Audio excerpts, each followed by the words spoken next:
We got a call out to the kitchen sink. It was just slowly draining, which means it probably has a lot of grease and then a garbage disposal, so there's probably just food debris in there. So we brought out the box jetter, which is basically just a machine that shoots high pressured water out, and that just cleans the sides of the pipe. Since if you used a drain snake, it would just poke a hole through the clog, but this will clean the whole thing.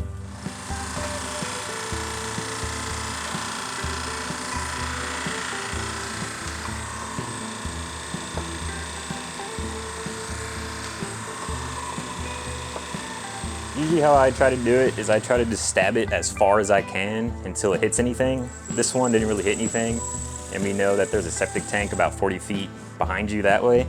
So I just stabbed it in until I felt like it got mostly through all the small pipe, since usually grease isn't a problem for bigger pipes in residential aspects at least. It's usually a problem for the 1.5 inch, 2 inch, maybe 3 inch if it's really misused. But this one is just normal little 1.5 inch, 2 inch.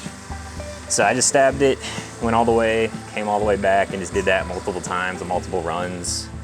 At one point, the engine kind of like idled down.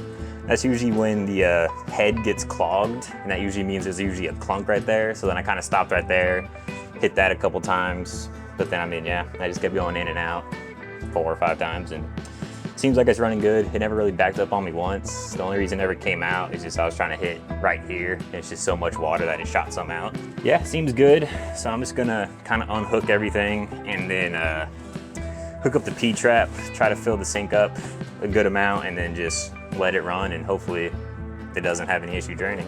Although since they don't have a stopper, the best thing I have is this rag.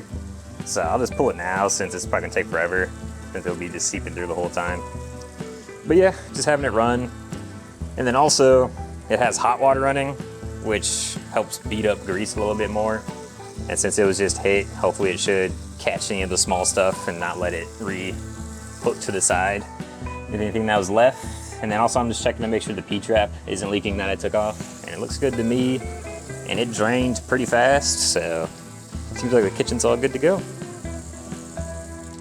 Just have to unhook, I guess, the cold supply, hook everything up, and clean up, and that's it.